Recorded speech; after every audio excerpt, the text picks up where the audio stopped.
Al crecer descubrimos que los niños aprenden de dos maneras. La primera es por imitación. Imitan a uno o a ambos padres, en especial al padre dominante.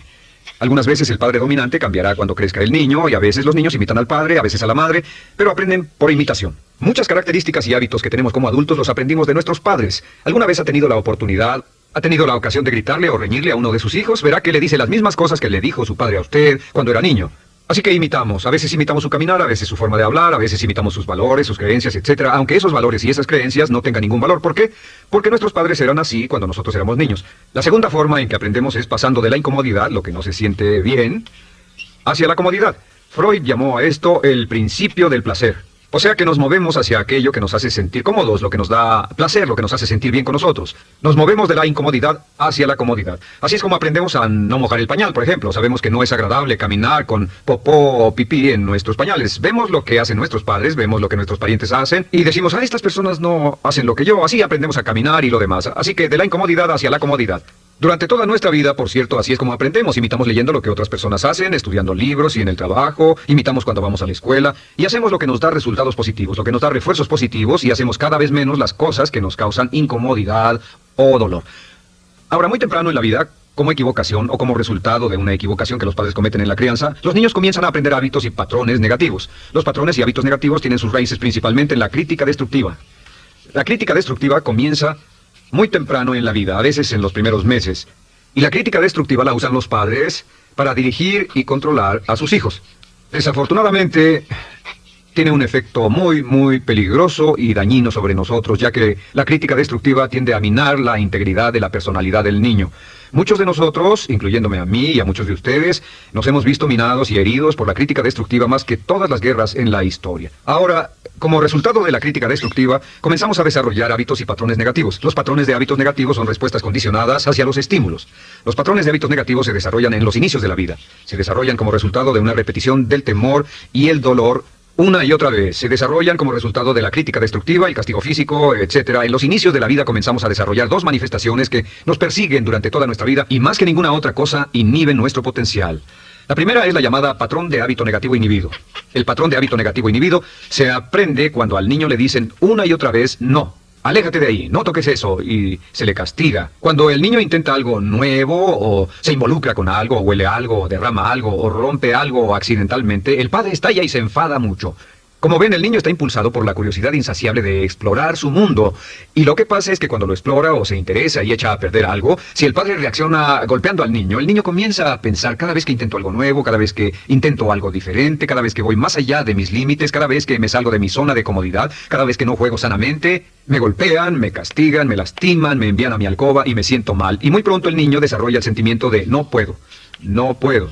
No puedo. Cada vez que trato algo diferente, me castigan. No puedo, no puedo, no puedo. Es como la respuesta de Pavlov. Pavlov sonaba la campana y le daba de comer a un perro, y el perro salivaba y Pavlov alimentaba al perro. Mientras sonaba la campana, el perro salivaba y siguió haciendo eso, y después Pavlov solo sonaba la campana y el perro salivaba. Lo que pasa en la vida adulta es que esto crea lo que llamamos temor al fracaso. El temor al fracaso es una respuesta condicionada a un proceso de crítica destructiva que ocurre en los primeros 5 o 6 años de la vida. El temor al fracaso automáticamente nos activa, nos sentimos ansiosos, tensos, intranquilos, sentimos presiones y estrés en nuestro plexo solar, sentimos ganas de retirarnos del evento, y el temor al fracaso es la razón principal por los fracasos en la vida adulta. Es la razón principal por la que evitamos cumplir plenamente nuestro potencial. De hecho, todos los patrones de hábitos negativos se experimentan en el cuerpo físico. Puedes saber cuál es un patrón de hábito negativo porque se siente en el cuerpo físico, precisamente. El patrón de hábito negativo inhibido, el temor al fracaso, el no puedo, ocurre primero que todo en el plexo solar. ¿Ha tenido la ocasión donde debe hablar frente a un grupo, debe ir a una revisión de su desempeño, debe hacer una llamada determinante? Primero su plexo solar se aprieta. Si el temor continúa, su respiración se acelera. Su corazón comienza a latir apresuradamente, su frecuencia respiratoria aumenta y le duele la cabeza como migraña en la parte frontal, su garganta se le cierra y no puede hablar y se le seca la boca por completo. Y como se pone tan tenso y asustado, va corriendo al baño.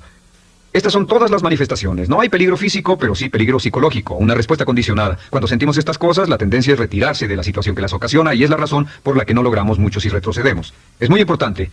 El segundo patrón de hábitos negativos es el compulsivo. El patrón de hábito negativo compulsivo se aprende cuando a los niños se les dice una y otra vez, más vale que lo hagas. Si no lo haces, tendrás problemas o me las pagarás. A los niños se les convierte en recipientes del amor condicionado. Los padres no intentan hacer esto, pero lo que hacen es sugerirle al niño, no te amo, por lo tanto no estás a salvo. a menos y hasta que hagas lo que yo quiero. El niño crece sintiendo, tengo que hacer lo que quiera mi mamá. Debo complacerla, debo complacer a papá, debo complacer a los demás, debo complacer a mis parientes, y a veces debo complacer a mis semejantes, debo complacer a mis maestros, debo complacer a todo el mundo, y crecen con esto, debo. No puedo hacer lo que quiero hacer, debo hacer lo que complace a las demás personas. Este patrón de hábito negativo muy temprano en la vida se traduce en el temor al rechazo. El temor al rechazo lo experimentan los hombres como adultos como un comportamiento tipo A. Hablaremos del comportamiento tipo A posteriormente. El comportamiento tipo A es una necesidad compulsiva o excesivamente compulsiva de complacer de algún modo a alguien sin normas de comportamiento, prácticamente sin pensarlo. El temor al rechazo nos impulsa, nos hace muy sensibles a las necesidades de los demás. Hacemos cosas que otras personas quieren, no hacemos lo que nosotros queremos. Siempre estamos tratando de complacer a los demás, tenemos preocupaciones o nos importan las opiniones, sentimientos y actitudes de otros hasta el punto donde ocultamos nuestras necesidades. El temor al rechazo se siente en la columna del cuerpo. Se divide el cuerpo a la mitad y se siente hacia abajo en la mitad posterior del cuerpo. El primer lugar donde comienza a sentirse el temor al rechazo es generalmente en los hombros y el cuello. Nos sentimos entumidos, duros, tensos. Cuando tenemos mucho que hacer sentiremos un estrés tremendo en la columna. Los músculos se estiran en la parte posterior. A veces se manifestará como flebitis y venas varicosas y a menudo nos darán dolores de cabeza en la parte posterior de esta porque las arterias carótidas que llevan la sangre hasta la cabeza, los músculos a su alrededor se contraen y la cantidad de sangre que fluye hacia la cabeza fluye más lentamente y se siente un terrible dolor de cabeza en la parte posterior. Estos dos temores, los patrones de hábitos negativos compulsivos, el compulsivo y el inhibitorio, son resultado de la crítica destructiva, el gran destructor de la personalidad que nos persigue durante toda la vida. Y lo maravilloso de todo esto es que como son patrones de hábitos aprendidos, podemos olvidarlos. Podemos acabar con el temor al fracaso que nos detiene. Podemos acabar con el temor al rechazo que hace que hagamos cosas que complacen a los demás en vez de complacernos a nosotros, trabajando con nuestra propia autoestima. Porque existe una relación inversa entre la autoestima y el patrón de hábitos negativos. Porque entre más se agrade a sí mismo, menos teme al fracaso. Entre más se agrade a sí mismo, menos teme al rechazo. Entre más se agrade a sí mismo, menos temerá a cualquier cosa. Y si sigue repitiendo, me agrada mi persona, me agrada mi persona, me agrada mi persona una y otra vez, si sigue diciendo esto, con el tiempo su autoestima sube más y más y más y más y sus temores desde luego bajan. Cuando su autoestima sube, sus temores van en dirección opuesta. Ahora, ¿cómo enfrentar la crítica destructiva si debe criticar a otras personas? Pues eso es muy simple, muchos padres nos han preguntado eso, ¿cómo se controla a los niños? Una de las claves para controlar a los niños es dirigirlos para que hagan algo constructivo en lugar de hacer algo destructivo. Otra cosa que debe recordarse es que lo que quiere hacer es que quiere dar una crítica informativa, crítica constructiva, lo que significa que se les dice a los niños lo que pueden hacer o a los adultos lo que pueden hacer mejor.